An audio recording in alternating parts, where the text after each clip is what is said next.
Are you ready? Stand by.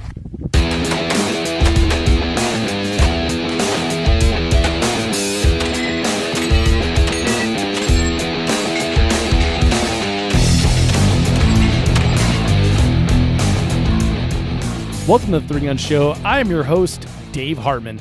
This is episode 205, where I interview Adam Kraut of the gun collective's The Legal Brief. This podcast is brought to you by Breda USA, Italian shotguns that are the best in the world. And this is a shotgun tech tip from Team Breda. Hey, this is Dave Hartman from the Three Gun Show with Sean Burrows from Team Breda. And Sean has a tech tip for us today. Sean, what do you got? Today I want to tell you about cleaning the bore of your shotgun. These are smooth bore guns, and unlike the other cartridges we discharge in 3-gun, shotgun shells are plastic, and what we want to do is make sure melted plastic comes out. So go get a 12-gauge size steel brush, put it on your cleaning tube, and then put it on a drill.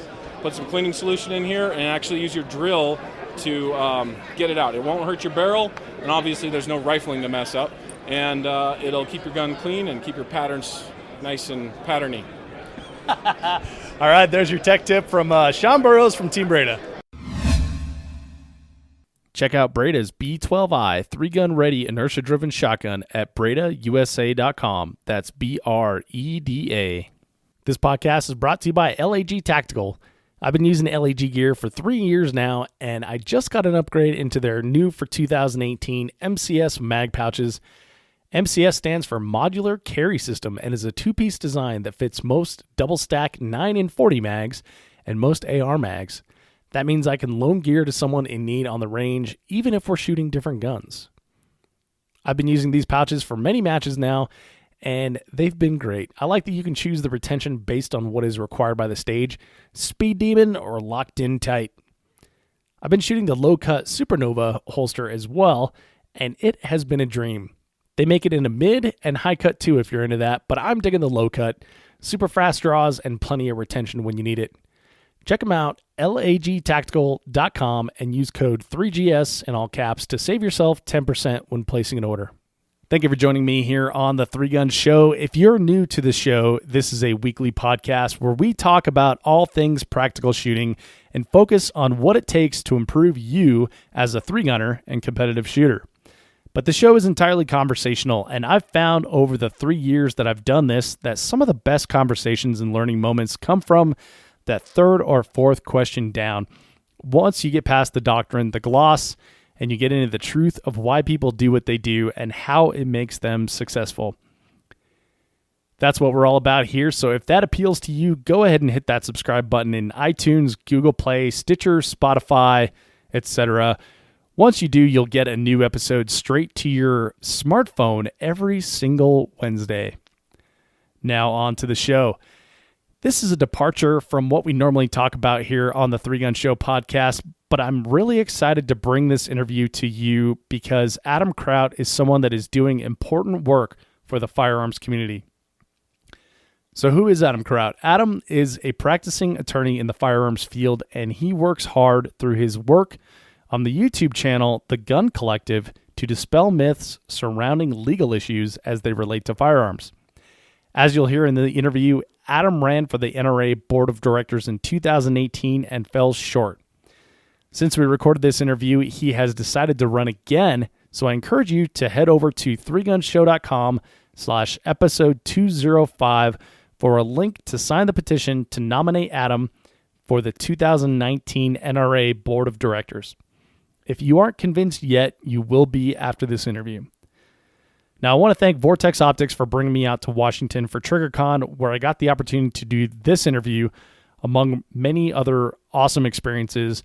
And thank you to Ari and the Triggrcon staff for allowing us to use their stage to bring this great content to you. Now, enjoy this one with Adam Kraut. Adam, welcome to the Three Gun Show. Hey, thanks for having me. Pleasure to be here. Dude, I'm excited to have you. So let's set the stage for the audience where we're at. Sure. We're on the stage. We are at Triggrcon. Triggrcon 2018. Yeah. Yeah, and they set up this awesome stage for like presentations for companies to show consumers their new products and stuff like that. And they had like a little award ceremony. So there's probably like 60 chairs sitting in front of us. Yes, One there are dude. 2 people. Oh, two people. One of which I know. Oh, nice. but not watching us live. Yeah, so there's nothing going on today because this is Sunday, so they don't have any presentations scheduled. So we figured, like, let's get the 2 most comfortable chairs in the house. And we did. And here we are. And we got a great view of the room, too. Straight smack dab in the middle. We can see to either side both sets of aisles set up, all the vendors. This is pretty amazing. We should have brought some binoculars up here. We could actually see the product from here and wouldn't have to walk the floor. And you work for a company that makes that possible. And yeah. we neglected to do that. I know. Can you believe that? Got to get Ruben over here. Bring us the Furies. The Furies are amazing. Yes. So, Adam, excited to have you on the show here. I want to tell you a fun story. I think I told you this the other day, but it'll fill the audience in a little bit. So I was getting ready to go to NRA annual meeting. Right. And the morning before I was getting on a plane, I was doing a podcast with Adam Maxwell from Vortex Optics, and it was what we call a match recon. And basically, he just shot a match, and so he calls in the podcast. We have this set list of criteria that we do, and we talk about like the match experience, how you shoot it and stuff, and kind of some things to expect, and then it helps people practice for next year. Next year. Okay. Yeah. That makes sense. It's pretty cool. And then a lot of people listen to him like in the months leading up to the next match. So they can be prepared for what to expect exactly. and things like that. Yeah. That's smart. That's real smart. I think it's pretty cool, and the audience really seems to dig it. So since he knew that I was leaving for NRA annual meeting, he's like throws in this, vote for Adam Kraut, screams like a maniac in the microphone. And so I was like, okay, cool.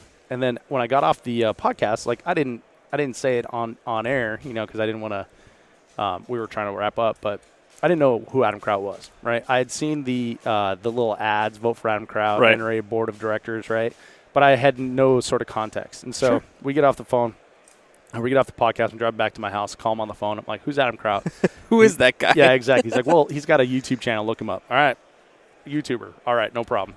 And so I didn't even think about it until the next day when I was getting ready, a couple hours later when I was getting ready to travel. I was waiting in the airport, and so I looked you up on my phone, had my earphones on, and you've got a ton of videos out there, first of all. You do them for the Gun Collective. Yes. Right?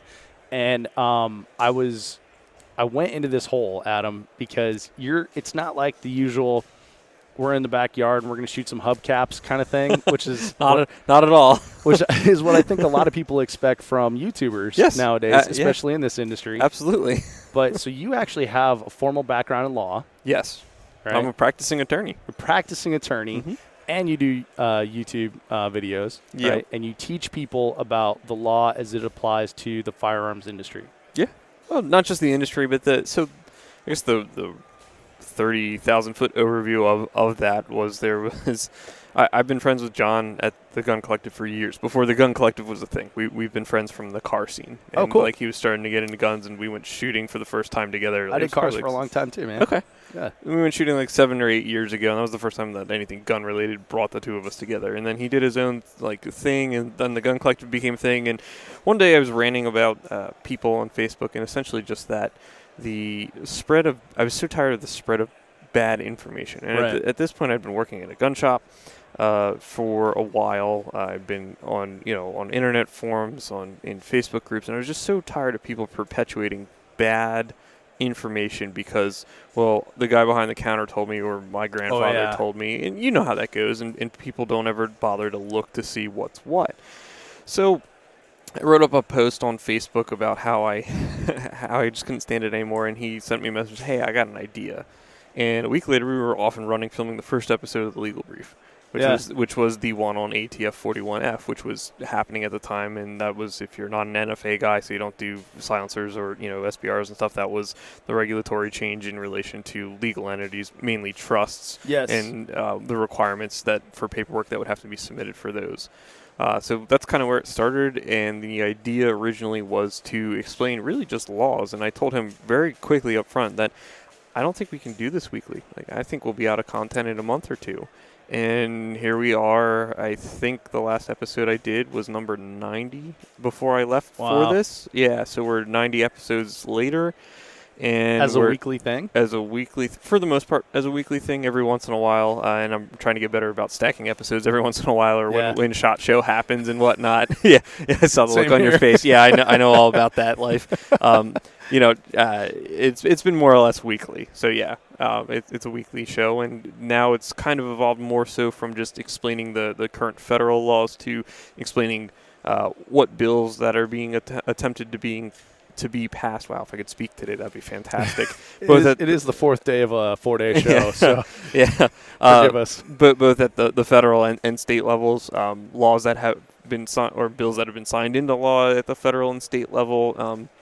So we're trying to get everything, and not every episode is going to be of interest to people, especially if they're not residents of a state where that is in fact where they live.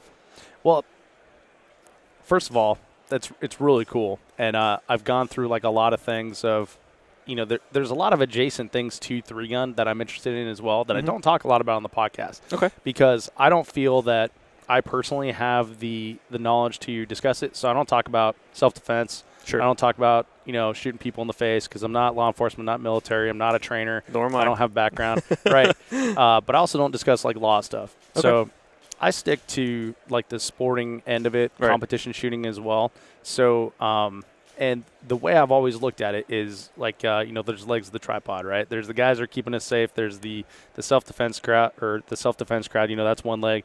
And then there's the legal end. There's the guys that do that really well. And then there's like the sporting end, which is what I'm holding up. And all that is needed for a good, healthy firearms community, and working together is like the best way to do it. But I love the content from guys like you, because since I don't have that legal background, you put it in like words that I can understand. Well, and you read like the actual language, and then you interpret it for me. And that was the whole idea, because there's times, quite honestly, and I do this for a living, and my area of practice is strictly firearms related, so both federal and state, Pennsylvania only, but I'm only dealing with firearms issues. And there's times where I'll read a bill, for instance, or a law, and I'll be like, what the heck does this mean? Right. And I have to go back and read it a couple times before I'm able to fully understand or comprehend it. Or because it cites to some other section of the law, now I've got like eight tabs on my browser open, and I'm trying to bounce between them to see, okay, well, this is defined as this, and this is referencing that, and it just sometimes becomes a real headache to figure this stuff out. So the idea was, and I have legal training. Not to say people can't do that, because there's certainly people who can, but the idea was to take that and put it into very simple terms that everybody can understand. Mm-hmm. And I think I'm lucky in the sense that I'm able to do that. I know plenty of lawyers who are way smarter than I am. They're brilliant people that they couldn't talk to the average person and put it in terms that they could understand. Yeah. And, they could explain it to another lawyer, and quite frankly, other lawyers will look at them like they have four heads.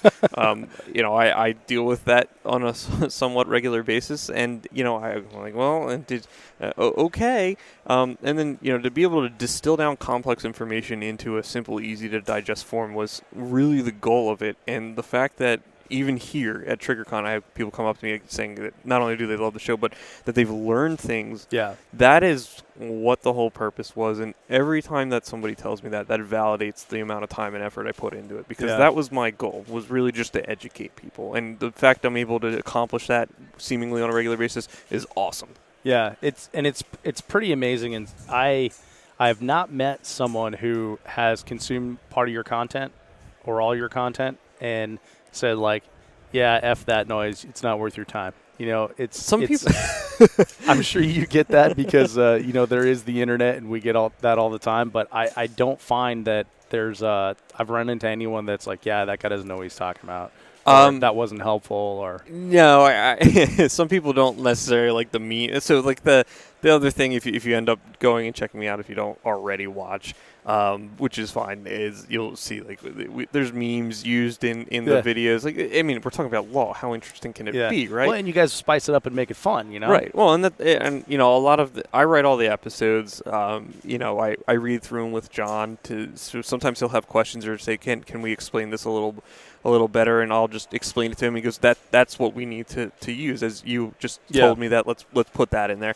But like a lot of the humor's mine, but the meme selection comes from our editor, who's fantastic.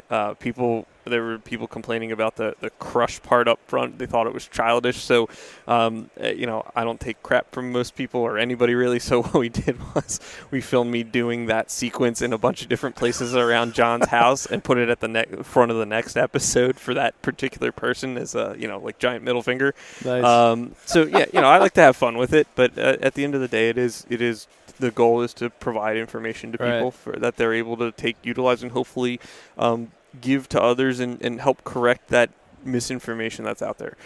There has been 1 or 2 instances where I have misspoken, and I did go back and I actually did just an episode as to the corrections of that, because I tell people, the other thing I do is I put the source material in there for you guys to go look at. Mm-hmm. You have a lot of people who claim to be authorities or people that will just tell you that this is X, Y, or Z, but they'll never point you to where that came from. Yep. So I give people the ability, if they want to go look. And if I'm wrong, call me out on it. I'll be the first person to admit that I'm wrong if I truly am, and I'll fix it. Mm-hmm. Well, the important thing is getting the information correct, not being right or wrong, right? Right. Well, yeah, and I try to always be correct, but there's been once or twice where I have misstated something or the way I said it didn't quite come out right. Right. And I had to go back and kind of clarify that. But I always provide the source material, particularly when we're talking about actual laws, so that people can go look and see what the law itself says. Right. Well, and the thing, you said earlier about state level that doesn't necessarily apply to people. Mm-hmm. Like, I like that you cover that part, because states and like the demons that are trying to take away our gun rights, mm-hmm. they do look at other states for models, right? Absolutely. The best example that I can think of is we're here in Washington. Yep. I come from Colorado. Okay.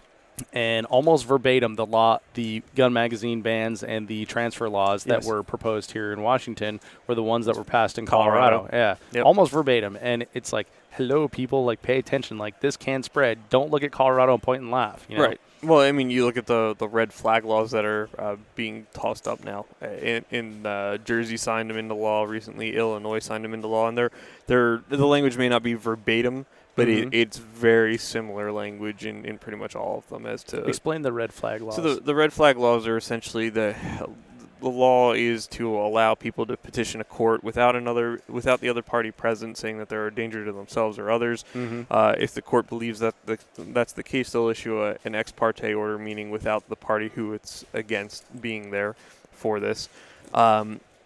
That order then is for them to relinquish their firearms. The way most of these bills have been structured is that a hearing has to be held within 2 weeks, where the court will then hear the person who the order was against, along with the person who was looking for that order to be issued, and then decide whether or not that should stay in effect. And they vary in length. Some are 6 months, some are a year, and then there's the ability to have it renewed. But essentially, you could have your firearms rights taken from you because somebody else goes into court, at least temporarily taken from you because somebody else goes into court, says you're a danger to yourself or others, right, and provides some evidence to support that. That seems like it's against the several amendments in the Bill of Rights. Well, there's a huge problem with due process with that one. Right. So, and that's been the argument that's been being had before these have been passed. Pennsylvania had a bill that was very similar, that was in committee, where both myself and my boss and a number of other people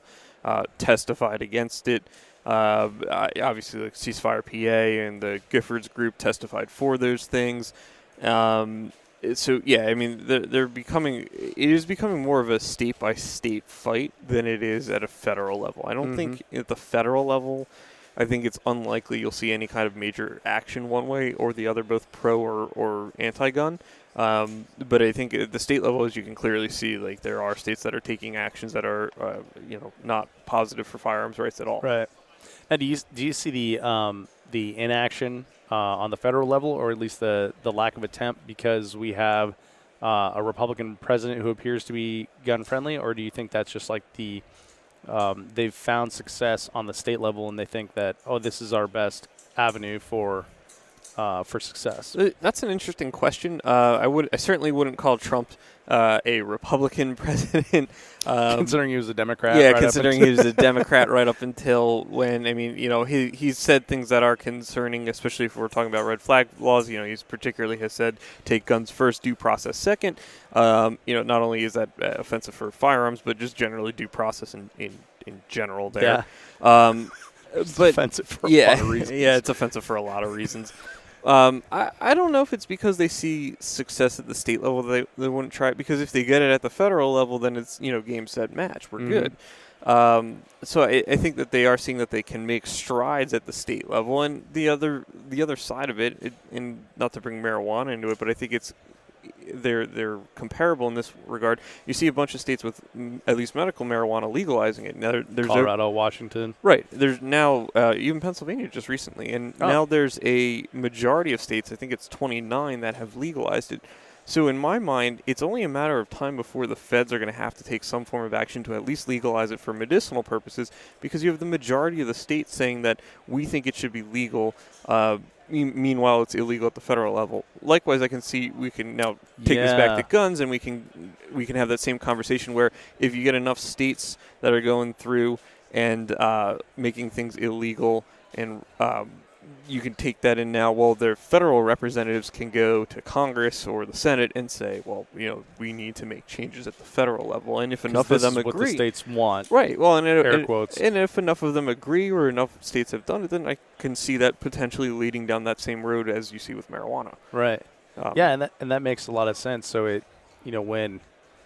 so I lived in Texas for a year, okay, and they love to make fun of everyone else that's not in their nation. Sure. Yes, which is the rest of America. Yes, yeah, they're very particular about that. They are. And so I took it, and everywhere I've traveled all across the U.S. shooting matches and stuff like that, they give me a hard time from being from Colorado, right? And especially right after the magazine ban, I went to Montana, and one of my greatest experiences was this guy telling me that I could stay and leave my money, but I had to go when I was done with the match. Yeah, and, right. Because politically, I totally agree with everything that happens. Yeah, bro, I'm standing in the dirt shooting with you. But the best part of it was at the end of the weekend, I realized that he had come from Montana back in the 80s, and he came from Denver. He's like, I got out when it got too bad. When was that? 86. So that culture is definitely there, and people like to look at other states like California. And I did it for from Colorado for a long time. Like, just get out. Yeah. But it seems like it's more important than ever to stay and fight. Yeah. It's a tough call. I think a lot of this fight is going to be done in the courts. In particular, you look at states like California. California's probably like the foremost example of it. They're just rabidly anti-gun. Mm-hmm. And seemingly more anti-freedom in general. Yeah, in general. Part of the problem that you see, Gunpocalypse is a great example of this. With Gunpocalypse, this was back in 2016. There were a series of bills that were proposed. I can't remember if they were proposed or if they were done by like a ballot proposition. Mm-hmm. There was a drive by individuals within the firearms community to collect enough signatures, and I think that would have resulted in those being removed from the ballot, or if I recall correctly. I forget what the number of signatures was, but compared to the total number of gun owners in the state, it was like infinitesimally small.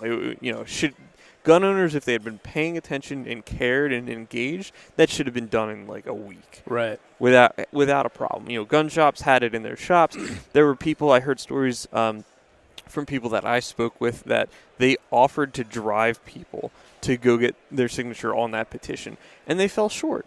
And I think some of this is to blame on gun owners. Everybody likes to rattle their sabers and say that the left is coming for your guns, which I think is a total sham anyway. But you have complacency, really, is what it is. You have people that expect others to do the work for them, to protect their rights. They won't lift a finger to do it, and then when it disappears, they get all angry. Well, like, dude, pick up the phone, be involved. It takes 5 minutes. And we were talking about this in the booth the other day, but it's what I said what I constantly preach to people is be involved, contact your politicians. You may not think it doesn't matter. It does, and it doesn't take a lot of time. I've posted pictures of my call logs where I've contacted my federal and state representatives, senators, and it's been 5 minutes. You don't have 5 minutes during the course of a day to do that? You drive to work, don't you? You can do it then. You can do it when you get home. The excuses are just, they're not practical. Yeah, and a lot of times, like even if you have someone who's negative to your cause, like I did when I was in Colorado, you at least get on their call log, right? They have to log everyone that comes in and say like what the topic was about, or pro-gun, anti-gun, whatever. They still may vote the same way at the end of the day, but at least you did something. Yeah. And I think there's a lot to be said for, putting in at least the effort to do that. And unfortunately, I don't think enough do. I think enough people are just kind of, they throw their hands up in the air and whatever. Right. Well, and so do you call up and yell at your representatives? Is that rattle sabers? Is that the best way to do it? No. Be polite. Be respectful. The person on the other phones on the side is just a staffer. They just work there. Like, they're a person too. They may not agree with you. Their job is to log information. I always just call and tell them that they either support this bill or oppose that bill, and you give them your information because they want to make sure that you're a constituent, obviously. Because if you're not, then they don't really need to care what you think because you're not possibly voting for them in the next election. And that's really it. You can get a little more into detail if you want, but at the end of the day, the person on the other side of the phone really isn't going to be looking to relay, this long, complex message to the senator or representative, because it's just going to be more so that we looked at our tallies here, and X number of people called and supported this, X number of people called and opposed it. And again, it may not matter for certain people, but just pick up the phone and call.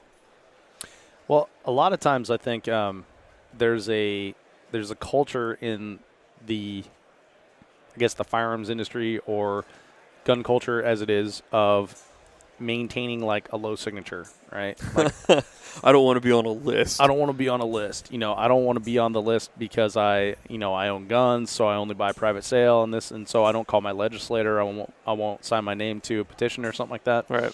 What's your thoughts on that? I think it's stupid. Yeah. Yeah. I mean, come on, man. Really? And by man, I don't mean you. I mean like this hypothetical person that actually does exist somewhere, but isn't sitting in front of me. Really, come on, you don't want to be on a list. I mean, I guess maybe it's different for me because my face is plastered all over the internet. Yeah, same here. It's not. Yeah, so you. But really, you don't want to be on a list. So what are you going to do? Bury your gun in your backyard? Right. I mean, seriously. And then what? Yeah, you're going to go shoot it? When? Well, and that's what I always think about with, like the California example. Well, okay, so to finish that thought off, those guys probably also buy bulk carrier groups on Brownells with their credit card, right? Oh, probably, Come on, man. Yeah. So, like, your bank doesn't give all that information to the government? Well, but it's just one of those things that I can't possibly comprehend how that's a good idea. It's that we'll say, they'll hide things, or if they, for instance, bump stocks. Well, if they ban bump stocks, I'm just going to keep mine. Yeah. Well, unless you live on like private property, you're not going to go to the range and shoot that thing. There's some practical implications here. So what? It's just going to sit in the ground for the next 100 years, or Well, and I think about that with California gun owners too. Like they put the dorsal fin on their grip, right? And it's like, well, they can't take my AR. It's like, bro, they're taking it one piece at a time. And you're still submitting to the man, but then there's the other guy who, has his AR-15 in full glory, and when I cross the border, all I got to do is flip this thing around, and then now it's not anymore. Exactly. So there's that whole thing, but it's like you're still submitting. So and you're, even if you're in protest, like what are you going to do with that? You as a single individual, nothing other than potentially get arrested. Yeah, exactly. And then what? Oh. What's your family going to do? Yeah, you can't fight from the inside because now you're a criminal. Well, or you're not taking seriously. You die. Your family's now in possession of that stuff. Yeah. Then what? There's been a lot of people that have gone to jail in California for some dude dying and then finding thousands of guns in their house. I'm sure. Yeah. Yeah. It's pretty incredible. So I want to back up to something you just said a minute ago, bump stocks. Yep. So in the 3-gun community, when the bump stock ban or or proposed legislation. And to be honest, like, I personally don't give a shit about bump stocks. I think they're stupid. However, it still is, something that it sucks we have to defend this hill, but that is our hill, right? Yep. So that's my stance on it. But I saw a lot of people perceiving it to be like a slippery slope for a ban on competition triggers, because we have 2 pound, 3 pound triggers, and rate it increasing increases our fire. devices. Yeah. So what are your thoughts on that? Well, I mean, look, the bump stock thing, I've been very vocal about. It needs to be fought. It needs to be defended. And it's not because I own a bump stock, and it's not because I think bump stocks are cool. In fact, until we filmed a slow motion video for a comment that was submitted in opposition for it, I had never seen a bump stock. I borrowed one specifically for that video. First time I've ever shot one, and it'll be the last time I ever shoot one, because I don't want one. What'd you think? Fun range toy, I guess, if you're into watching your ammunition just drain out of a magazine at a high. If you like machine guns, then you'd probably like one. But I shoot machine guns like twice a year because I can't afford to shoot them constantly. Same here. And usually it's somebody else's dollar, so like cool. If anyone wants to offer me a go at a minigun, I'm down. I'm down, but you're paying for the ammo. I'm not going to pay for that opportunity. So I think that with the way things are worded, I think that is a potentially a very slippery slope to be going down. And without clarity as to definitions or things like that, then you have problems where it very well could potentially overflow or bleed over into other things that you guys use in sport. Other guys just put on their guns because they like lighter triggers, and when you get into ambiguous terms, it really ultimately either becomes up to the agency to interpret what that term meant, and there's a lot of deference there, or for the courts. And now you're really opening Pandora's box. Well, my definition of rate increasing may be very different from yours, and when there's no given rate of a firearm, how do you, are you taking the machine gun version of the firearm to determine what the rate of fire is of the semi-automatic version and saying, okay, well, that applies to this even though it doesn't function automatically? Like, how do you figure that out? I know. Like, I know guys that can work a single, single pull of the trigger faster than some automatic rifles. Well, everybody points at Jerry Micklick as an example, but I have a very good friend of mine, Jared Ross, who owns Rockwell Tactical. He's a 18 Bravo. He's a Green Beret. That dude can run a mil-spec trigger like it's a machine gun, and his shots are incredibly accurate. I've watched him run guns, and I'm like, oh my god, that's amazing. Like, I can't shoot anywhere near that good or fast, but it's amazing. And he's doing it by a single pull of the trigger every single time. Sight picture before, sight picture after. Like, okay, so this device you want to get rid of, like, there's dudes who don't need that, and they're way more accurate. Yeah. Like, why are we doing this? Right, and then so, if someone sees a video of your friend shooting like that, and they want to, take him to court for a rate increasing whatever. He had a different trigger in there, let's say. Is that a rate increasing device? I don't know. Right. There's a large... Sorry, sir, we're recording here. That always happens at shows. Oh, I'm sure. SHOT Show is horrible. Yeah. No, I I do a couple podcasts out there, too. Yeah, people walking past. They want to come talk to you. It's like, we've got microphones, dude. We'll be with you in a minute. We're live. Yeah, I don't know where the bathrooms are. God, where was I? Oh, triggers. Yeah, so there's, here within our line of sight, there's probably like 4 trigger companies. Yes. Right? And so does that put them out of business if that becomes, the law of the land? Possibly. I mean, it could certainly cause them problems. Yeah, for sure. It depends on how things are interpreted and or enforced. Right. Well, and that's the problem with legislation, is that a lot of times they're interpreted different ways, and we see that all the time in, I guess, districts, right? So unfriendly districts versus friendly districts, and all that is in air quotes, of course. And then when it gets to the Supreme Court, it's interpreted like a completely different way a lot of times. Yeah, so, I mean, essentially, I guess for those that aren't super familiar with how the court system works, if we're talking, especially the federal level anyway, we'll leave this at a federal discussion for that. You have federal district courts. It's the lowest federal court. It's where you go in to sue. Depending upon where you are, some like Pennsylvania has 3, the middle, the eastern, middle, and western districts. So we have 3 that split up our state. There are other states that have way more. Delaware is a single district. from there, if the case is appealed, it goes up to the circuit court, and the district court decision is only really useful for that district, and it's not even binding on that district. So another judge within that district could come with a entirely different conclusion, and that's kind of it. I found that interesting because I honestly didn't know that. I did not either until right now. Yeah, I mean, I learned this a while ago, but I didn't know it at the time. I went, that's okay. Then it goes up to the circuit court. The Federal Circuit Court of Appeals covers a number of different districts. So then, like, for instance, the Ninth Circuit, I don't remember all the states that are in it, but you have California, Hawaii. I believe Alaska's in there, Washington, I think Oregon, Idaho. I don't know if it is, but there's a number of states now that are encompassed, and all the districts within that circuit are encompassed with whatever the circuit court decides. And there's two ways the circuit court decides things. It's either by a panel of judges, which is usually how most cases are. So it's three. It would be three judges, a three judge panel, or if in the certain cases one of the parties can ask the court, or the court can do it on its own to hear the case en banc, which means before the whole court. And an en banc decision is stronger, if you will, in some ways than a panel one, but they're both binding on lower courts. So, for instance, the Ninth Circuit. No, we'll talk about the Fourth Circuit real quick. The Maryland's assault weapons ban, right? That was appealed up to the Fourth Circuit. The panel heard it. Panel reversed the district court's decision, which upheld that ban. The party that lost asked the court to hear it en banc, meaning as a whole. The court as a whole reversed that three-judge panel decision and said, nope, it is constitutional, it's fine, and gave the rationale for it. So that can happen. Then from there, the only other option would be to apply for a writ of certiorari to the Supreme Court. And that's you're petitioning the court to hear your case. And the Supreme Court, as most of you probably know, hears very few cases.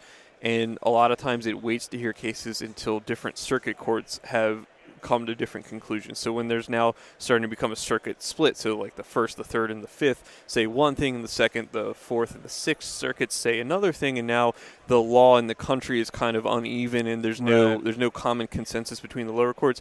That's when a lot of times the Supreme Court will step in and say, no, this is what the law of the land is. So there's, again, uniformity. But none of that happens overnight. Interesting. Yeah. Wow. Okay. So nerdy stuff. I know. Yeah. I mean, totally nerdy stuff, but it's like important. You know. Well, it's your function of government. Yeah.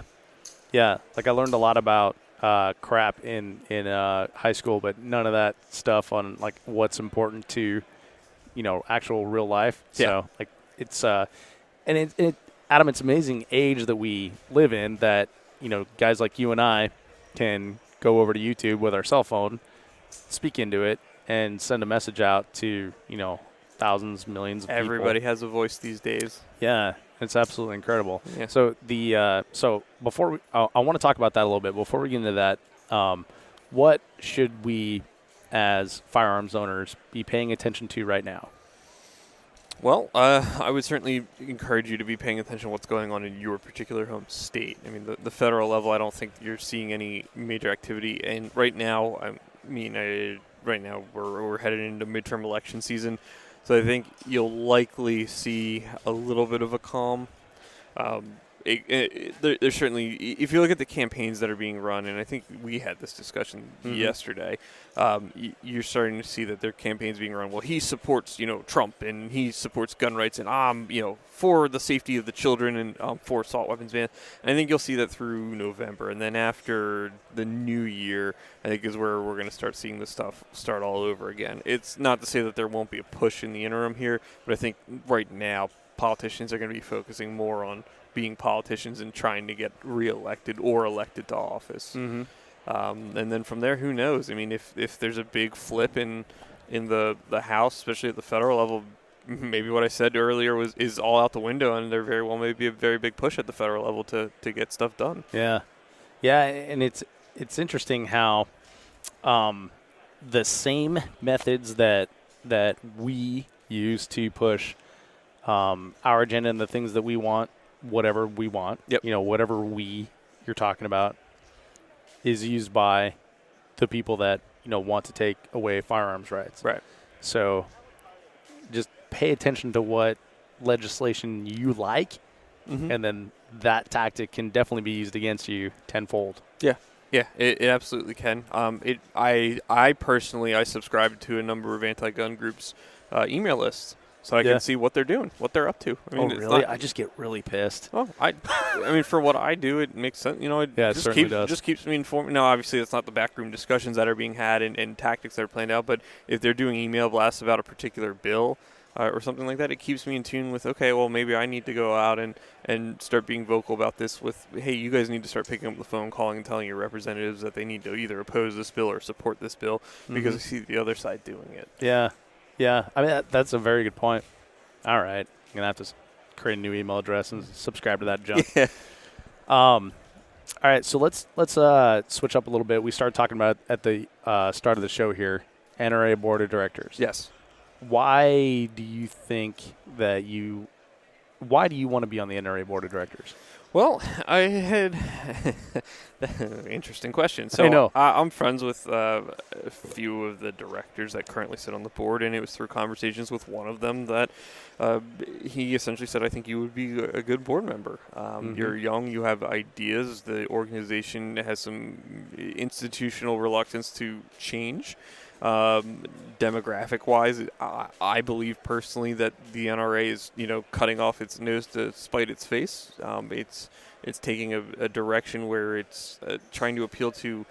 I guess this goes back to the right and left thing I kind of alluded to earlier, where it says there's this war that the left is waging against you, and it's very divisive. Where I think it could encompass more members if it were more just like, this wasn't a right-left thing. This is a gun rights thing. Yeah, and and that's all the NRA should be talking about is gun rights. If you're going to be out there, because you're a gun rights organization, I don't care about what your views are on abortion and gay rights and things like that when it comes to the NRA itself, because the NRA shouldn't be entering those discussions. It has no place in them.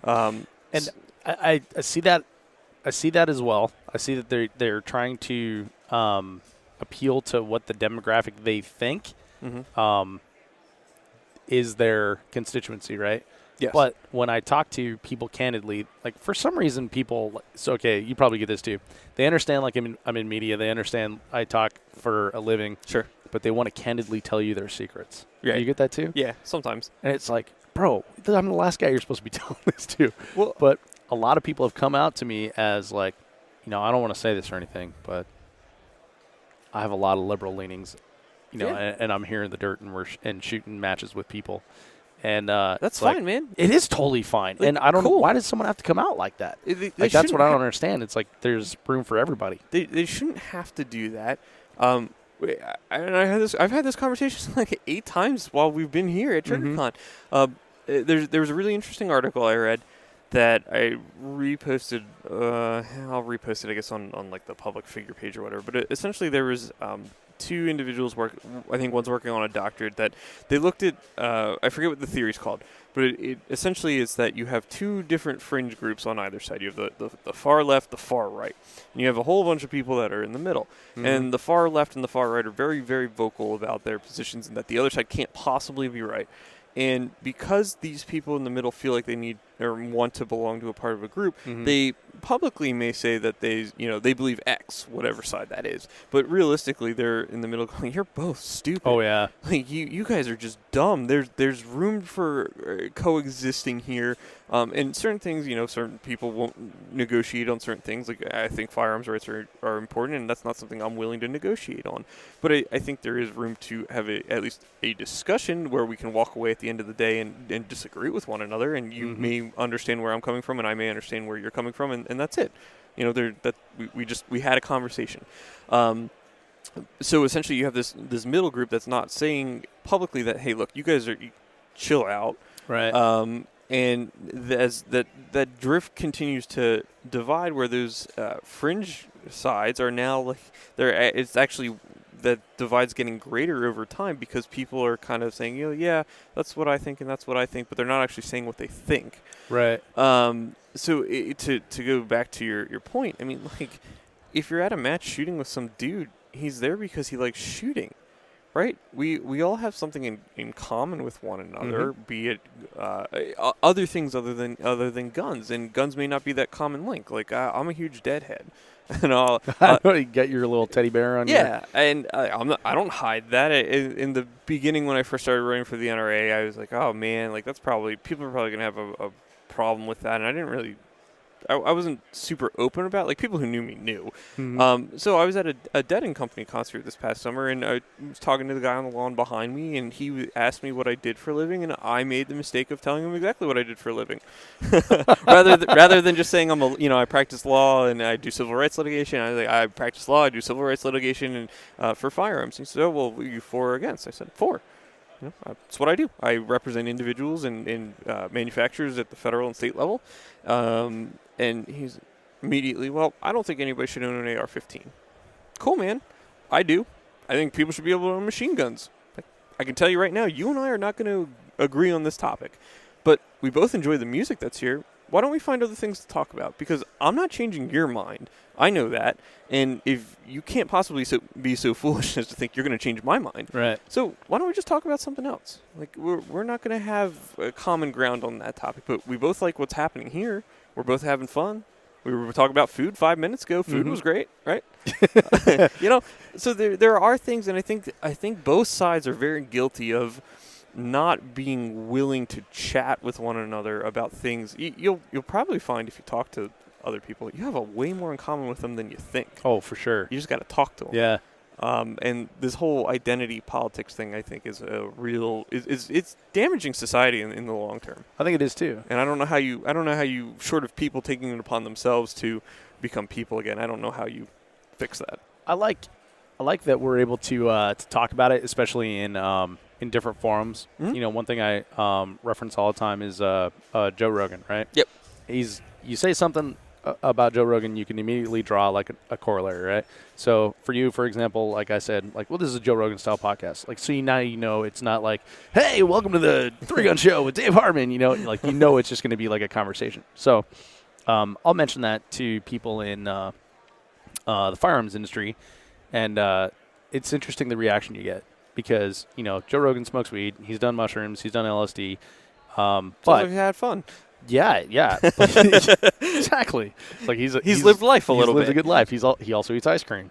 So look, you have something in common. Most likely, I like ice cream. Do you like ice cream? I love ice cream. See? Ice cream is amazing. Yeah. I don't like fighting. I don't like MMA. Not my thing. Not my thing at all. But I understand that why it's appealing to people on like a human level. Yeah. But I can still listen to the conversations that he has with his guests and learn something from it. Yep. So. That I always feel is like divisive. It's like if you're really into MMA and you shoot competition shooting and you have like a bunch of right wing sort of ideals, it's okay to like Joe Rogan because he smokes weed. I don't. Yeah, I mean, what somebody chooses to do with their own personal life, unless it's affecting you or they're actively like, if since we're talking about weed again. If Joe Rogan was out there, if you have a problem with weed, and Joe Rogan was out there telling your child go smoke weed, X, Y, Z, yeah, I could see you having a problem with that. But if the dude is not doing that, and that's just what he happens to do in his own personal life, like, what do you care, man? Yeah. Is he hurting you? Yeah. And do you go to the bar and drink? Like, maybe I don't like you because you drink. Do you get behind the wheel? Like, well, do you want to go down this rabbit hole? We can go. Exactly. Like his drug is okay because. Right. Or, excuse me, his drug is not okay because it grows in the ground. Your drug's fine because you can buy it at a football stadium. And because the government says that one is okay and one's not. Right. And so for me, like where I was going with that is like, when you talk about identity politics, you have the left and the right. I look at it as like a triangle. Like, there's the left, the right, and then there's me over on the other side looking at him and going like, you guys are crazy. Yeah. So that's my personal beliefs, and the first time I've talked about it on the show in almost 3 years. But so I want to get back to the NRA Board of Directors because we kind of went down. Sorry. No, totally fine. But so again, when Adam Maxwell mentioned NRA Board of Directors, I don't feel that it's worth voting for because I was like, okay, so I'm gonna vote this FUD Adam Kraut into Super group. FUD. Exactly, into this group with more FUDs. And then that's when I discovered your content, and I was like, holy shit, like this guy said he likes machine guns. I'm totally in. And he's relatable. yeah, honestly, like when you were talking about the SIG brace and you explained all that, I'm like, okay, well, this is interesting, and it's information that I need to know. Sure. But again, you dropped it in like just a small comment, like a cast-off comment in one of your episodes of, I think everybody should have machine guns. And I was like, whoa. That guy said it, and it's okay to say it, and he's running for the NRA Board of Directors, and so I purposely went and figured out how to go vote and everything, and I actually did. But so tell me about how all that went down, and obviously your beliefs are way different from the content that I've consumed. Your beliefs are way different than the current Board of Directors. Like they're very stodgy, they're very stoic. I think they're drastically fucking everything up for the firearms industry, excuse my language, but I really think that the NRA is going in a bad direction. So we can curse on this? Sweet. No. We can do one per. One per? Sorry, okay. I stole it from you. No. Oh, one per. So total. All right. Well, then bleep. No, it's an interesting question. So I don't think that's necessarily true of every member of the Board of Directors. Sure. I think that's my outside Sure. opinion. I don't know anyone personally. Okay. There are some very good people that are on the board that work very hard, that do believe a lot of the same things I do, and they do want to see the organization change its directions. They recognize it. Some of them are older, some of them are younger, and there's some smack dab in the middle. Mm-hmm. The problem is a number of things, including that the board is very large by design. You try to get 3 people to agree on something, that's a problem. You get 76 people to agree on something, like, good luck. Yeah, no shit. Right? You can't even decide where you want to go for lunch. Right, yeah. I mean, well, we're going to go to this city. We are? Okay.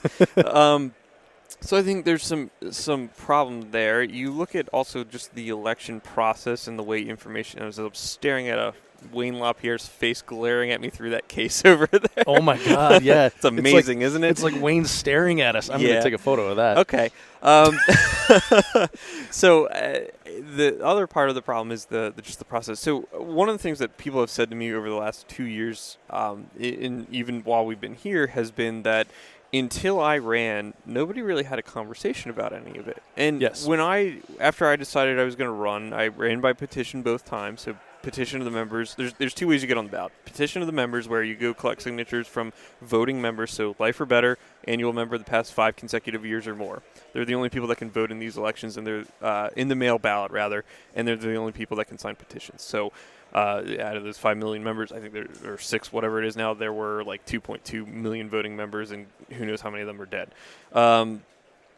So I ran by that. The other way is by nominating committee. The nominating committee, you have to have your name submitted before them. I forget how many applications they get. They go through and then they pick. And there's obviously favorites in that group. Right. People a lot of cronyism. Yeah. Quite candidly, yes, there is. There are some people that do get nominated by the committee that are do stand up and think for themselves for sure.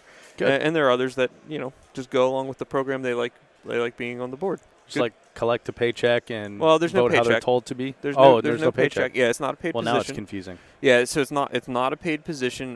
Board members are compensated for like the travel.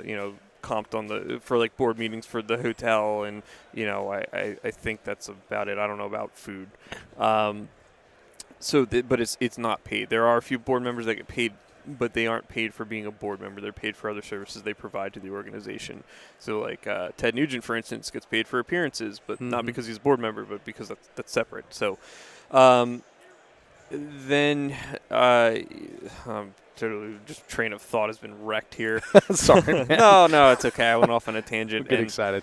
So you have this large board. It's hard to get people to agree on things. The process of the way you get on the ballot is not easy.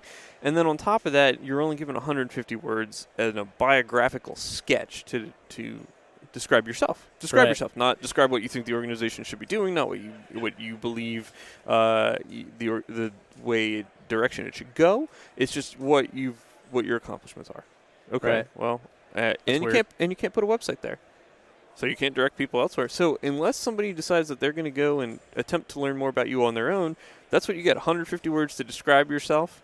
And, when people, I have a feeling that when a lot of people don't see you nominated by, the nominating committee or nominated by committee next to your name, it's a strike against you. Well, they weren't nominated by committee, but in reality, these people have no idea how to get on the ballot even works. Mm-hmm. They don't realize that you can either be nominated by committee or by petition, and that one isn't necessarily indicative of being better than the other. I had to go this past time and get, I think the number was like 697, and it sounds tiny when you're talking about the NRA, but you try and collect 600 some signatures from people all across the country that fill out the things wrong, haven't been a member since 1992, and all of a sudden, like, that becomes a very daunting number. It's it's all on paper. You can't do it online, so it's all on paper. Oh, nice. It's got to be and it used to have to be on legal paper, which was even worse because people would send you 8.5 by 11, and that doesn't count. I got to either mail this person back the proper form or just let this one go. So you have that problem. And then after all of that, you have the election. So people vote based on what they see. Everybody has said to me the last 2 years, I can't believe you didn't get elected. I saw you everywhere. Well, yeah, you may have seen me, but the guy who picks up the magazine and actually votes may not be on YouTube, may not be on Facebook. Probably has no idea who the hell I am. And that's the thing that blew my mind is, you have a platform, a voice, you have a following that you can actualize, So how does a guy with a magazine, it's a weird place for a dog. It's perfect. Dogs of Triggrcon. How does a guy that, has an ad in a magazine win? Like, are there, like, the old guard voting a magazine? They don't have ads in the magazine. You want to talk about an ad in a magazine and how much that costs? Yeah. To do it in the American Rifleman for like a tiny ad, like a small one, there's not going to be anywhere near the ballot in that magazine. You're looking at like $40,000. Oh my God. I don't have $40,000 to spend. If I did, I can tell you what I wouldn't spend it on. That.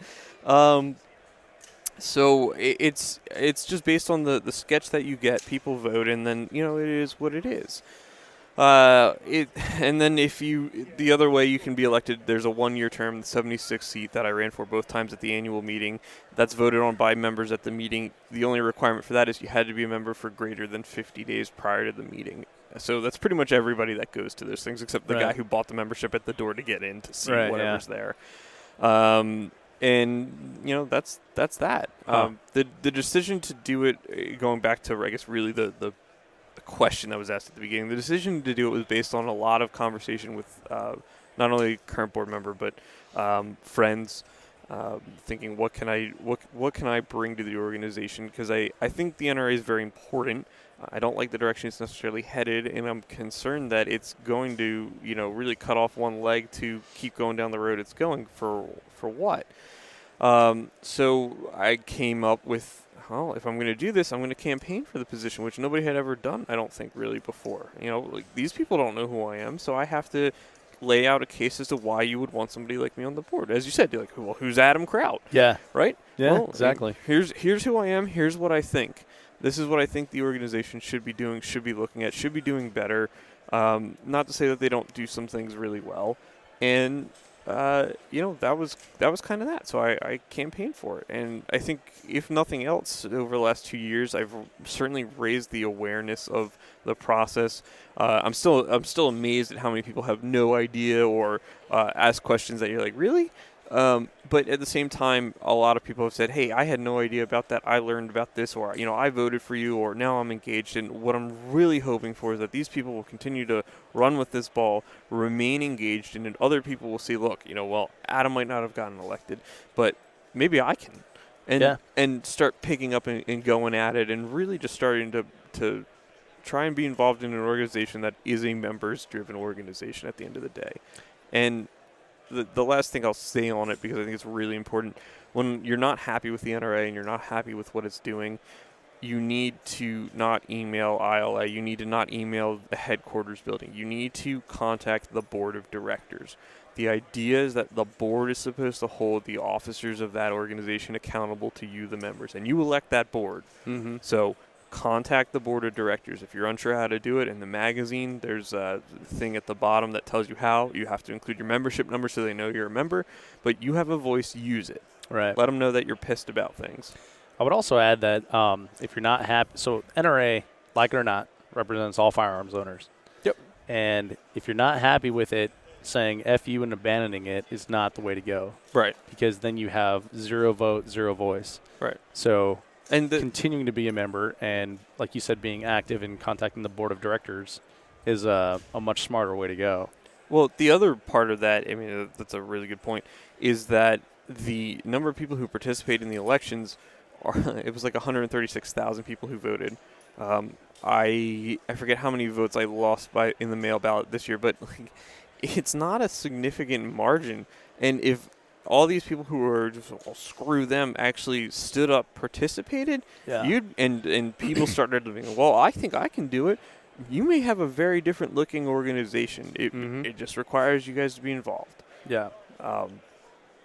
Yeah, it's very true. And, I read your campaign information, and that was, I directly stole that from you. But it's one of the things that made me go and vote, and along with, your ideas and, I guess, vision for the board more closely being aligned with mine than most of the other board.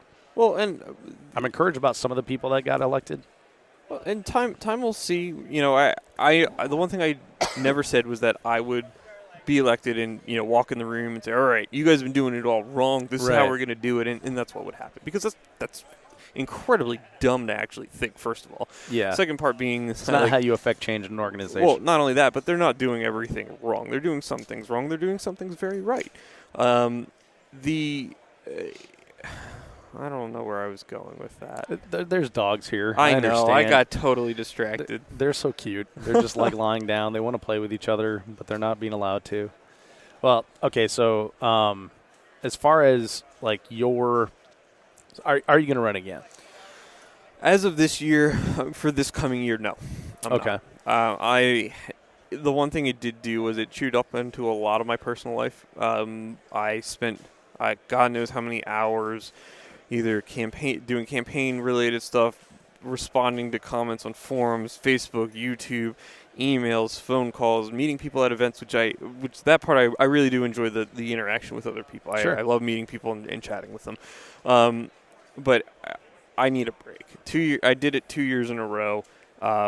In addition to like spending financial resources to do some of this, and it's taken a lot out of me. I need a little bit of a mental health break. I may attempt it again in the future. I may not. I haven't decided on that part, but for this coming year, no.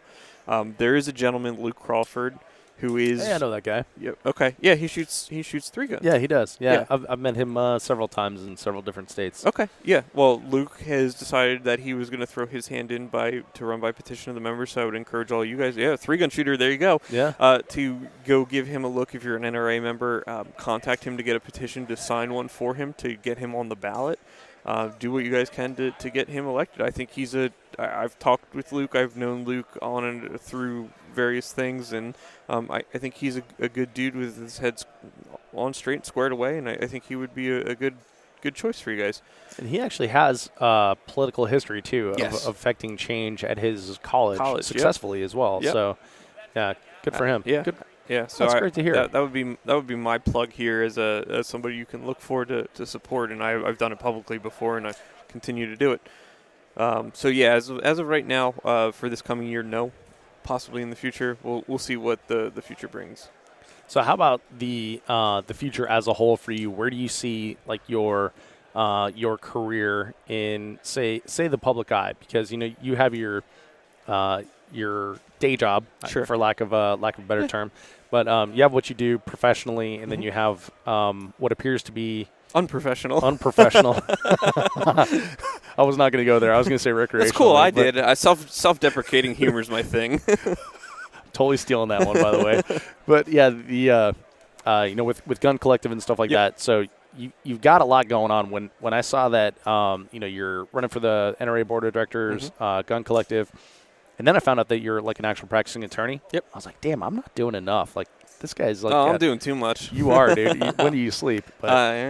Sometimes. So what's like the future hold for you? Do you have any like big goals that you want to do in our field in the firearms industry?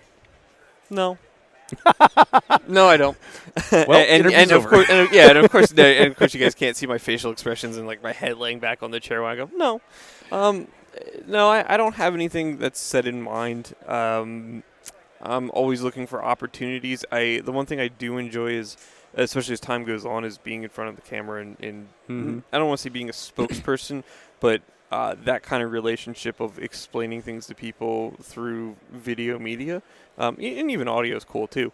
But I enjoy that more so than the slogging in the trenches of like writing briefs and citing case law. And fortunately, I don't find myself in court very often, so I don't actually have to argue in front of judges because oral argument sucks and they usually stare at the ceiling when I do it. But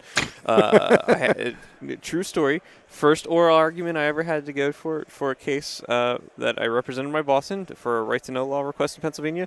The judge stared at the ceiling while I spoke the entire time, and that being my first experience in a courtroom arguing, that'd have been really hard. It was really hard. It was really hard. I had worked hard to prepare for it, and it was like the guy just didn't care. I'm like, wow, I don't know how I feel about this. Yeah. So no, I don't have any big like grandiose plans. I just like being me. As you've probably figured out, I'm kind of a goofy dude, and I'm laid back, relaxed. I'm approachable. No, I don't have any big plans. So you don't have like any like long term before I kick the bucket. Like I want to make machine guns legal. I want concealed carry everywhere. I'm not going to be the guy that does that stuff. Okay. I'll be the first person. Like I'm not going to be the guy that does that stuff. I do what I do, and if something comes as a result of it, cool. I don't have any. There's nothing. If that's what you're referring to, like a particular topic that I'm going to pick up and this is going to be my baby and I'm going to make it a thing. Right. No, absolutely not. Okay. I don't. I think some of that is, quite honestly, sheer dumb luck. You just happen to be the guy that gets the right plaintiff, you get the right judge, and you get the right set of facts, and it just happens to all fall into place. I don't think that, I don't think there's anybody out there that's, if there is somebody out there thinking that I'm going to be the guy that does this thing, you're probably going to be very disappointed. Maybe I'm wrong, but I'm not that guy. I know that much. And so inspirational, motivational speakers not on your list either. I don't know. There seems to be way more money in that than what I'm currently doing. Right. So maybe you're going to have to change your tone then from you're not going to be the guy to yeah. to See, you that can be the guy. Well, maybe I'll take a different approach to that, right? So if you're always constantly looking at like the lowest possible threshold, you're always going to be surprised when you surpass it by miles. You're never disappointed. Like it can't possibly be any worse than this, and then it does get worse, and you're like, well, it can't be any possible. Yeah. What do they say? Like expectations. Life is expectations minus reality, and the happiness is in the gap. Yeah. Yeah. Yeah. Oh, people say, I get accused of being a pessimist, which I'm sure people are also like, you pessimist, really? Yeah. I get accused of being a pessimist. I'm like, no. I'm a realist. You're just over optimistic. Yeah, you optimistic people just don't get the world. Yeah, it's true. It's my hipster moment. Okay, let's talk about let's go back to content creation. So sure. You said that you need to do a better job of batch recording. I said that? You did. Oh, darn. Yes. So your content, so it's produced on a weekly basis. It is. And is it just like a constant like, oh shit, we got an episode coming up, like Tuesday it's coming out, we gotta. First of all, you've now overused the quota of foul words on the podcast. What did I say there? You said the S word. Oh, I said shenanigans? Yes, only shorter with. My bad. Sorry, kids. I would just like to point that out. Now we got to put an E on the episode. No, yeah. So it is. It depends. Like, so prior to coming out here, I recorded 2, so that when I go home, I have time to write. And I already, fortunately, there's a couple things that have transpired since I've been, I went backpacking for 5 days, so I didn't see the news. And then since here I've been running around, I haven't really seen the news. But there's been other things that have transpired that will lead to a few more episodes that'll be fairly easy to write. But yeah, sometimes it is like I put it off, or I'm busy doing other things, and I put it off, and then it becomes like, oh, I got to go to John's today to do our podcast and film an episode, and I should probably start writing this thing because I don't have anything written. So it varies. Sometimes it is a weekly, like, oh my God, and I'm pulling out my hair, and other times I'm like, hey, look, I was prepared. Boy Scouts taught me that. Yeah. It worked this time. It worked this time, yeah.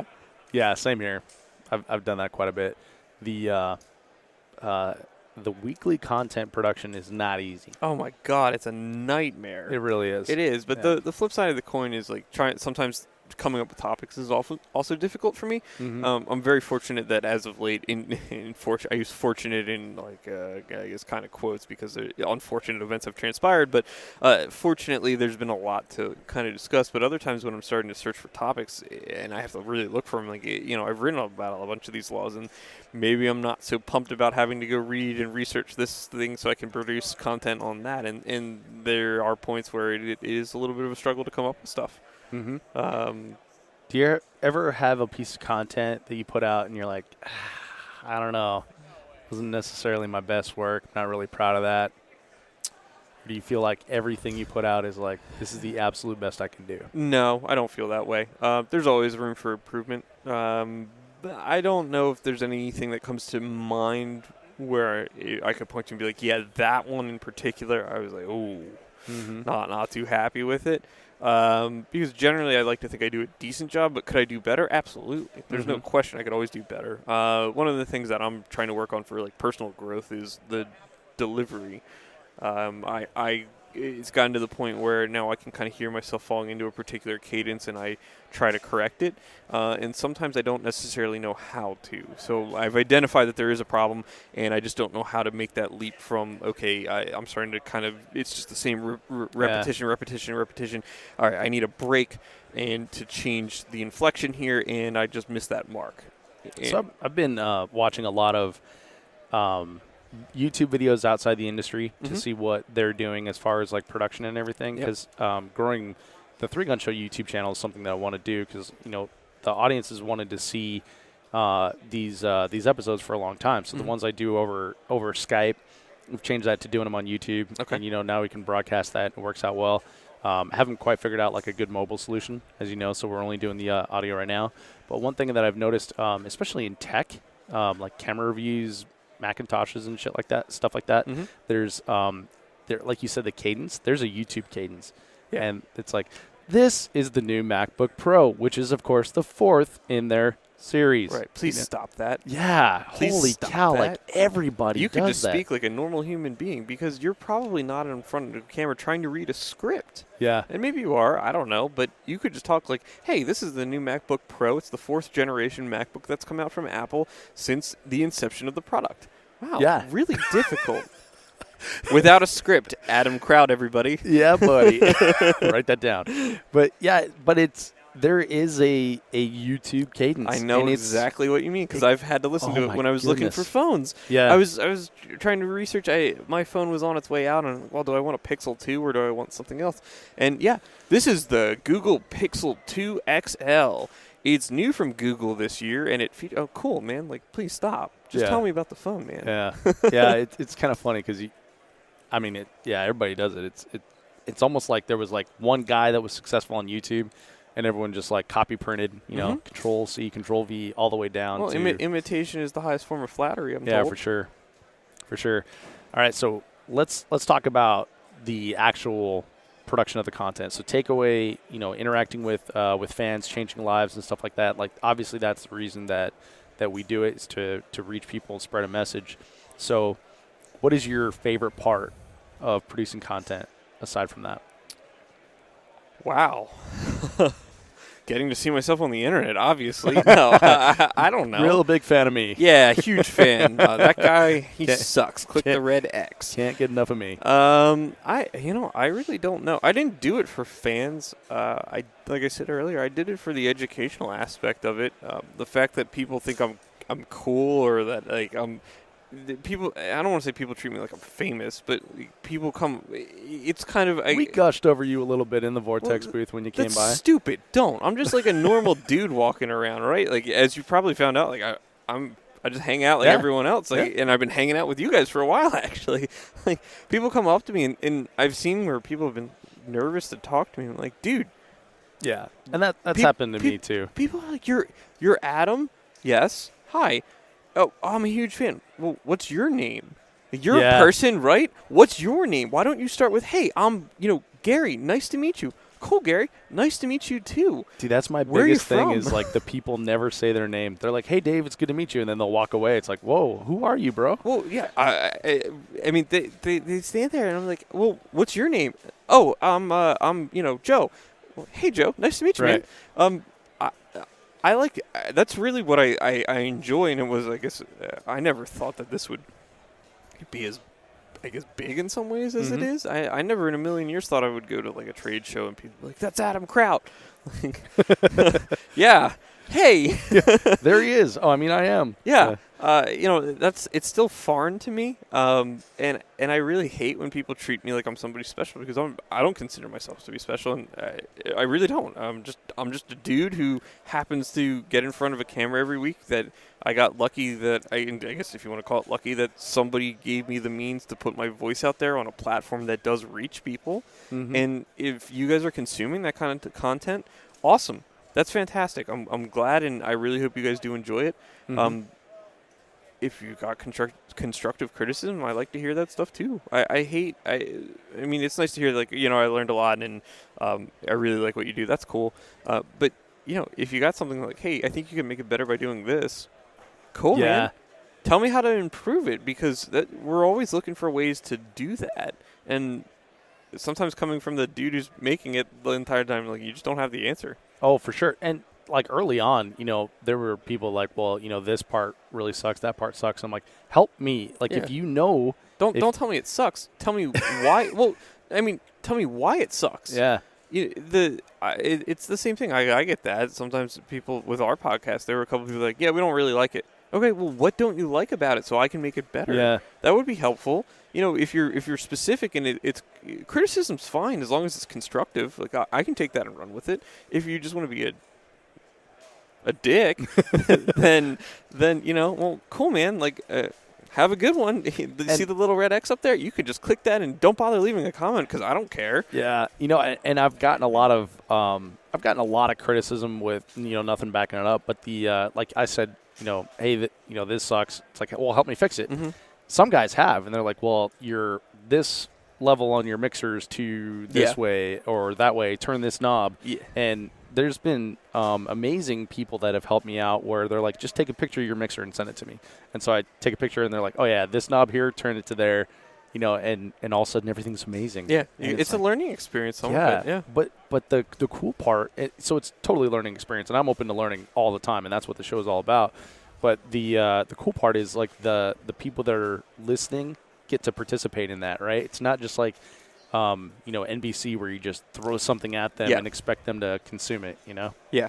No, I think, like I said, it was, I never expected it to be as big, if you will, as it is, and I have no idea how big it is. But the fact that people come up to me and thank me for it and are learning, like, that's cool. That was really the point, was for the learning to occur, and if that's what's happening, the rest of it is just like tertiary to it. And it's fun, it's neat, but the learning aspect is really what the point of it was, and that's why I do it. I don't need to see myself on the internet. I can look in a mirror. Oh, look, there he is. He sucks. Still got hair. Okay, good. Yes. Is there like a piece of content that you've wanted to produce but haven't been able to do yet? No. There's like this is just kind of like I show up and I do this. There's nothing that I'm not a super creative person. I am, but I'm not.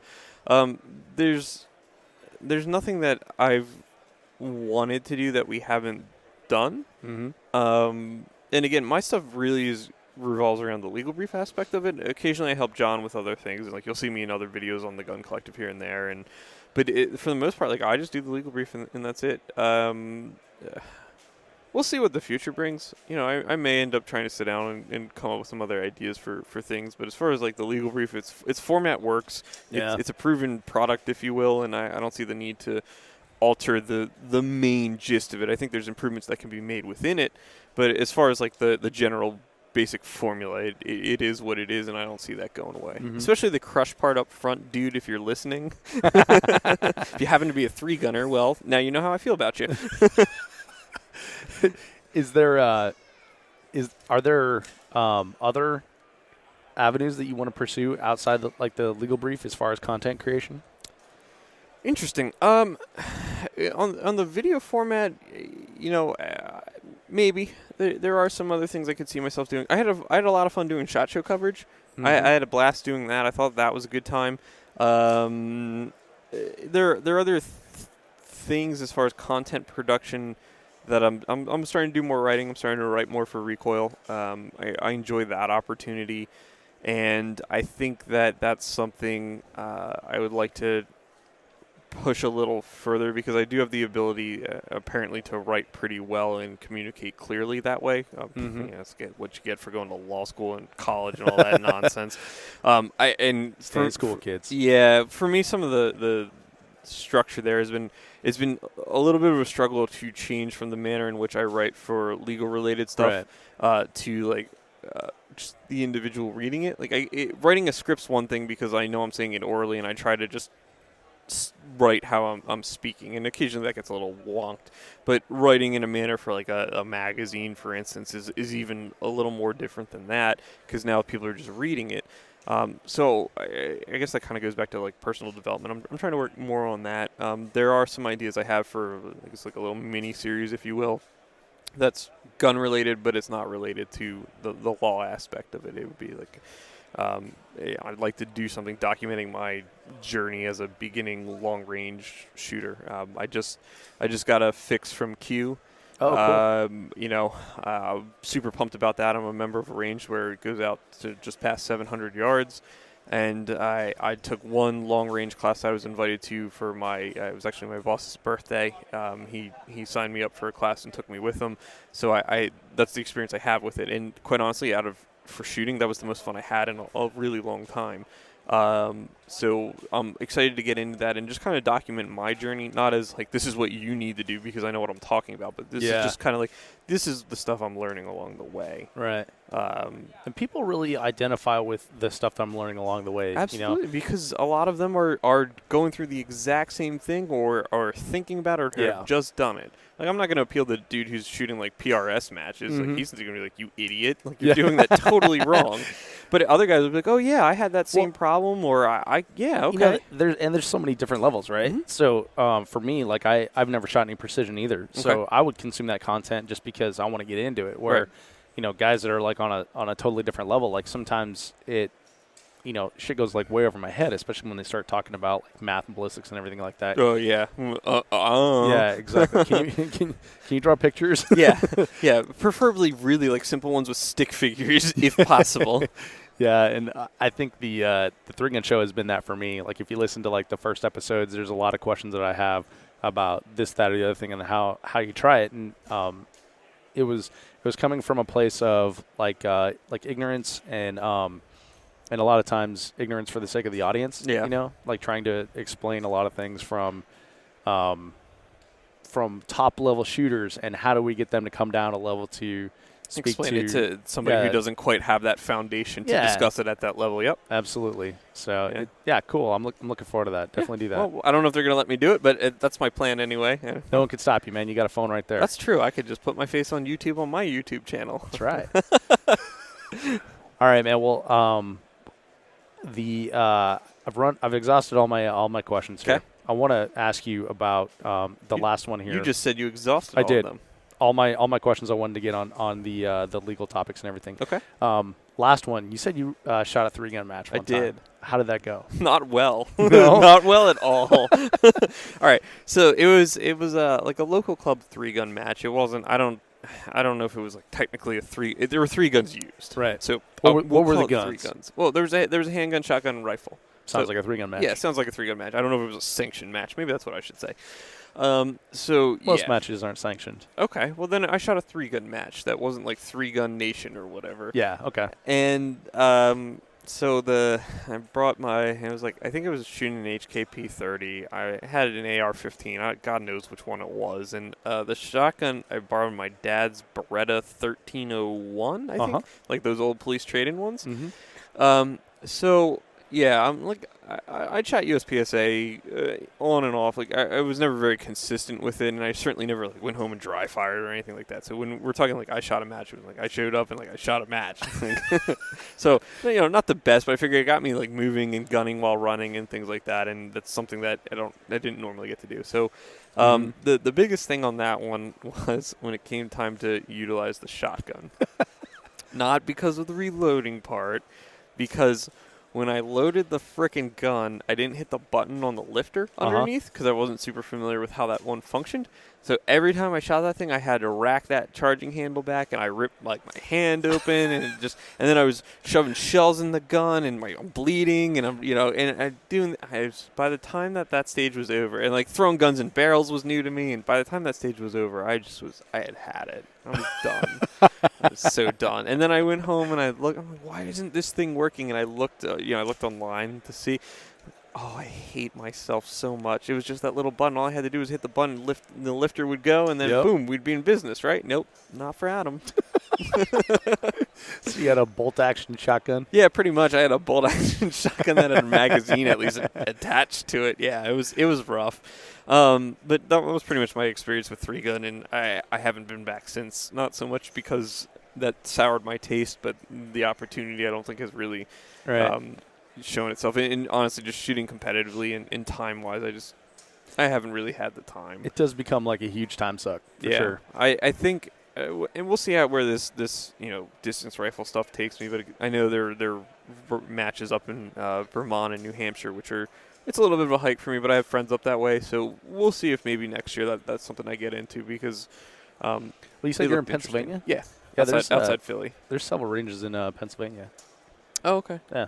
Neat. Local matches and stuff. So offline, if you want, I can introduce you to some people or something like that. Make some connections if you want to. Yeah. I was just again, like I said, I got friends that are up that way, so I thought, well, at least I know somebody and they can laugh at me, as opposed to like the dude I don't know laughing. Oh, you're Adam Kraut. You're so cool. Oh, you suck at shooting, man. It's much easier. Yeah. and then everyone else like, Adam Kraut, that guy sucks. That guy can't shoot. That guy's for terrible. Worth of shit. That guy's full of shit. Well, it's actually funny. So I took a battle rifle class with my buddy Jared, and he was teaching it, and it was funny. I showed up, and like some guys kind of knew who I were, and at the end they were like, "Wow, you can actually shoot." I'm like, yeah, I think so. I get that too. I don't claim to be the best by any stretch of measurement, but like I think I can kind of hold my own. I'm all right. I get that too, and I got that recently. We did a shoot off. Like it was 5 stages, and then you get put in a big like NCAA bracket. Okay. And then you shoot off against each other, where you shoot the same arrays. And I smoked like I shouldn't say it like that because they're going to be listening, but I beat 3 guys. Smoked you. Very closely beat 3 guys that that I interact with online a lot because they're patrons of the show. Yep. And not for long. Not for long. They all fired me on Monday, but they one of the comments from one of the guys is like, "You can actually shoot." I'm like, "Yeah, thank you, dude. I've shot like 40 matches in the last 3 years.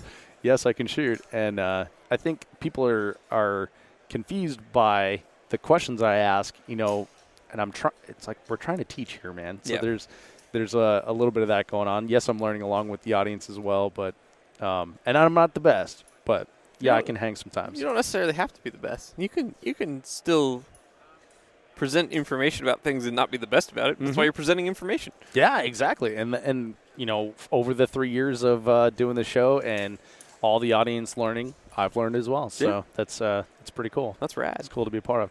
All right, man. Last question for you. Okay. Final thought or piece of advice, something you want to give the audience to take away on anything that we've talked about. Don't go to law school. Next question. Nice. Boom. That's an awesome. I hear that from so many lawyers. Yeah. See, that doesn't surprise me. Wow. Final piece of advice. Yeah. Actually. It kind of goes back to what we were talking about earlier, as far as your political affiliations and whatnot. Like, be you. Don't be afraid to be you. Don't worry about fitting in with a crowd, because the odds are that dude's lying about what he actually thinks. Most of them anyway. I think it's important that you look hard in the mirror as to who you are and be happy with it. And if people don't like you, then screw them. What do you need their approval for? As long as you're doing your thing and you're having a good time. Cool, man. Like, I like it. Yeah. Yeah, it's a wonderful attitude. Well, Adam, thanks so much for being a part of the show, man. Sure. I appreciate you carving out an hour in the middle of the show here. It's great to meet you this weekend. Yeah. And glad we got to talk. Me too. This was a lot of fun. I had a good time. Thanks, dude. Yeah, my pleasure. Hey, before you take off, make sure to head over to 3gunshow.com/episode 205.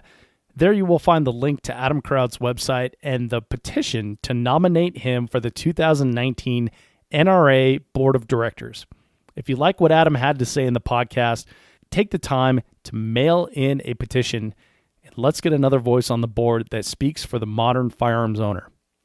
This podcast is brought to you by Armalite, the original. Armalite rifles put the AR in AR-15. The rifles themselves come with 1 8 twist barrels, match barrels, 18-inch or 13.5-inch with a 15-inch or 12.5-inch handguard, Timney trigger, Luth AR stock, adjustable gas system, tunable comp, a patented tunable comp.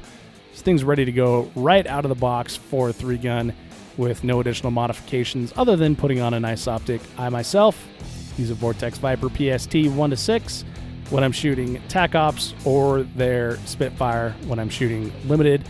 Check them out at armalite.com. Quick reminder that if you enjoyed this episode of the podcast, subscribe in iTunes, Google Play, Podcast Addict, or wherever you get your podcast content so you will always get the very latest. Thank you so much for downloading, listening, and subscribing to the show. I'm Dave Hartman, and I'll see you on the range.